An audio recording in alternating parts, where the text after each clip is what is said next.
There is nowhere like Scotland. Scotland is a country in a country.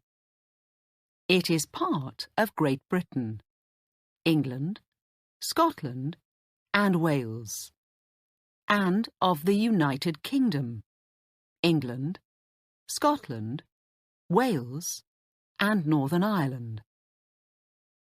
Scotland is in the far northwest of Europe, between the Atlantic Ocean and the North Sea.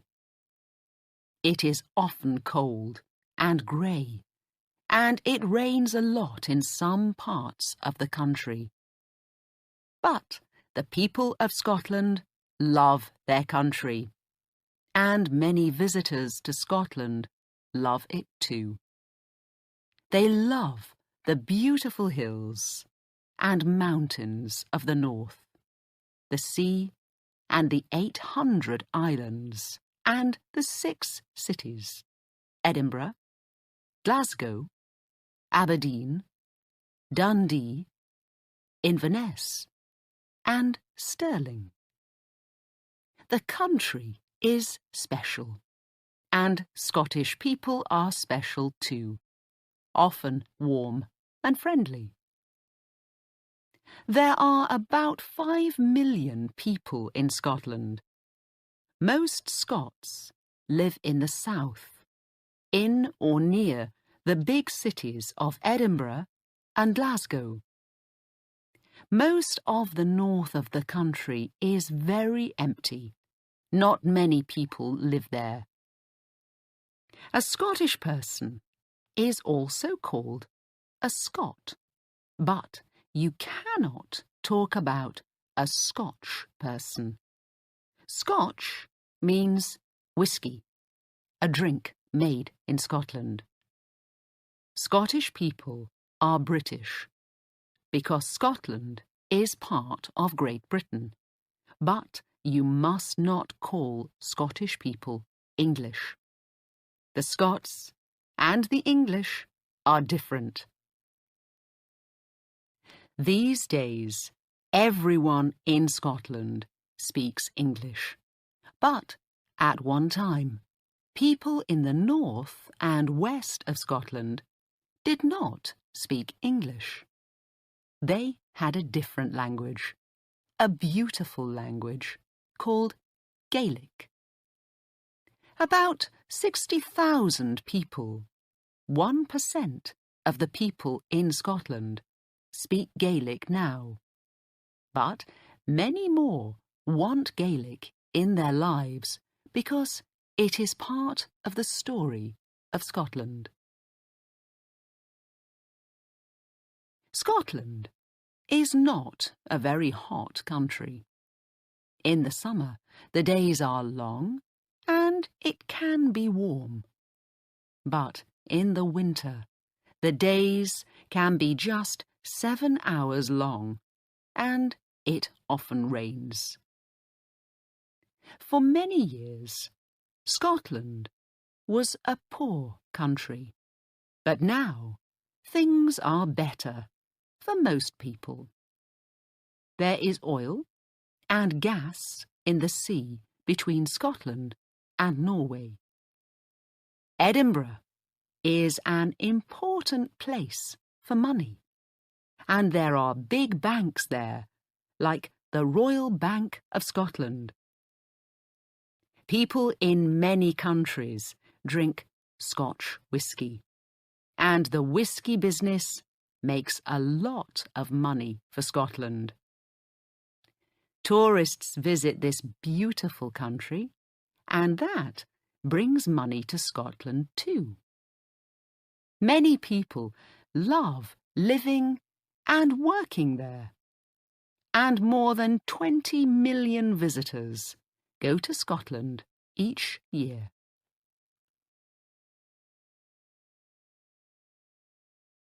Scotland is the oldest country in the world.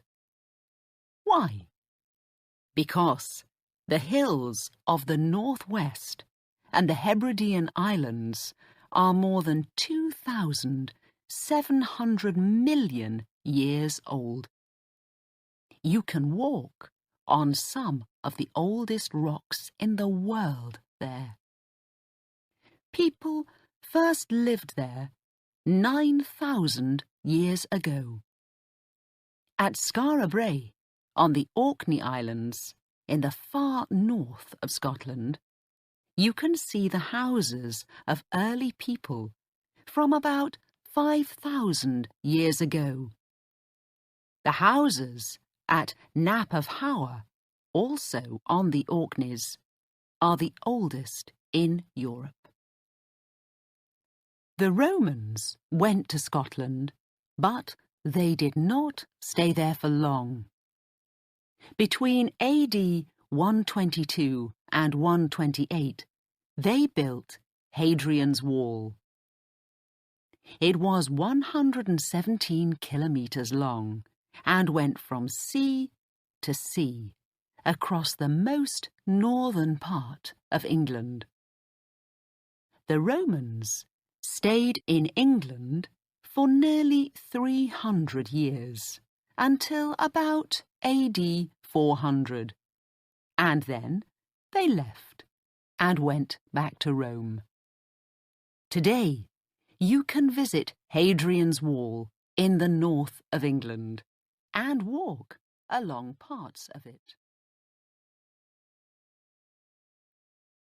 Who were the first Scots?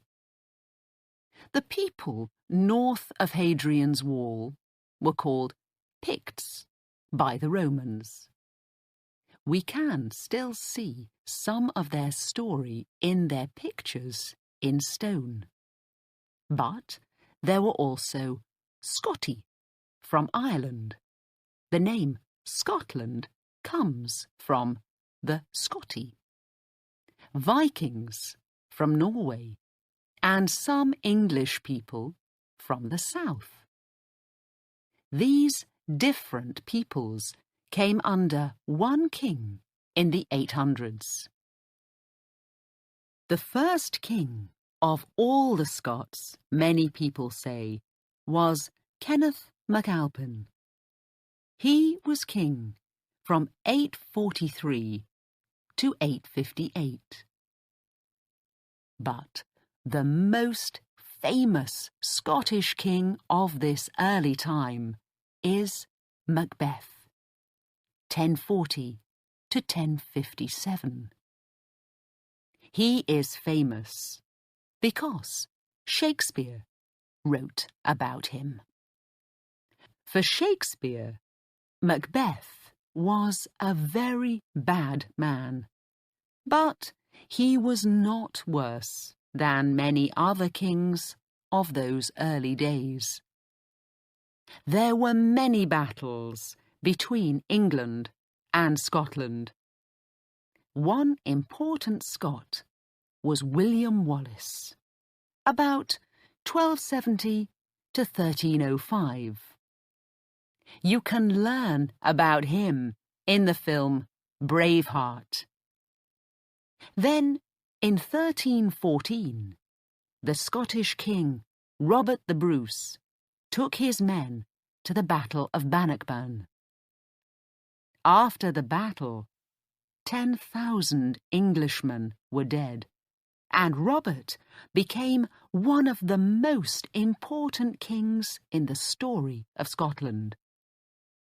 Soon after, Scotland was free, and stayed free for nearly 300 years.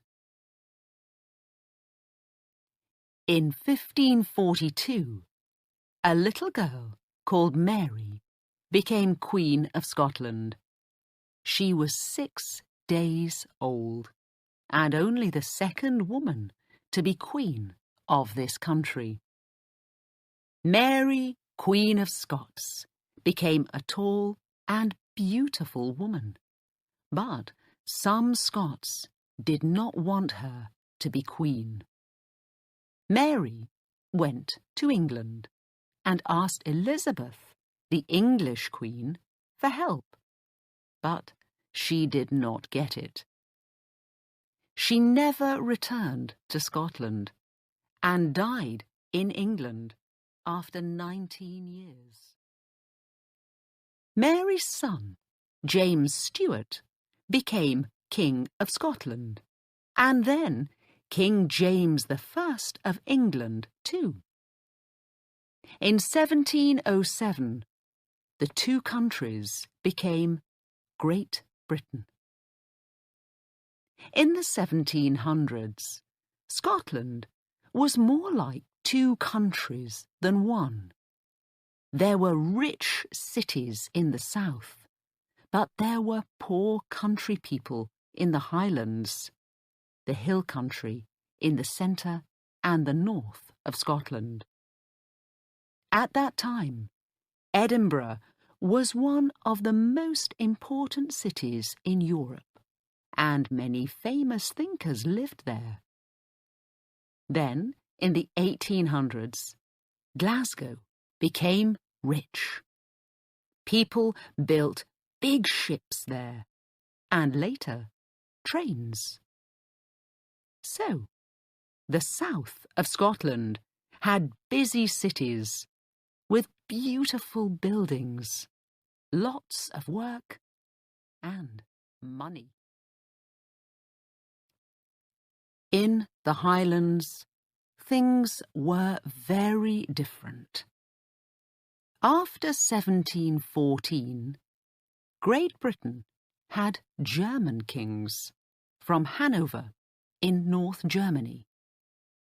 Many Scots in the Highlands wanted a Scottish king, someone from the Stuart family, like Mary and James, not a German king in London. They wanted Charles Stuart, Bonnie Prince Charlie, the grandson of the last Stuart king, James II of England and the 7th of Scotland. Charles Stuart left France and came to Scotland. He wanted to be King of Scotland and England too. But Charles and his men lost the Battle of Culloden near Inverness in 1746.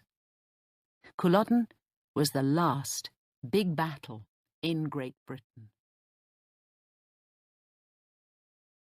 After the battle, the British soldiers looked for Charles, but he went into the hills. The people of the Highlands and the islands helped him to go back to France, but life became difficult for them after that. The British soldiers stayed in the Highlands and took away houses and land from the friends of Charles Stuart. After this, many poor families left the Highlands and went to the cities in the south of Scotland or to other countries, the USA, Canada, Australia, and New Zealand. Some went because they wanted to begin a new life, but others went because the rich owners of the land in Scotland wanted to put animals there. Between 1840 and 1880, 40,000 people left just one island, the island of Skye. Life became more difficult in the 1900s, but oil and gas in the North Sea began to bring money to Scotland again in the 1970s. Let's look now at some of the famous places in the Scotland of today.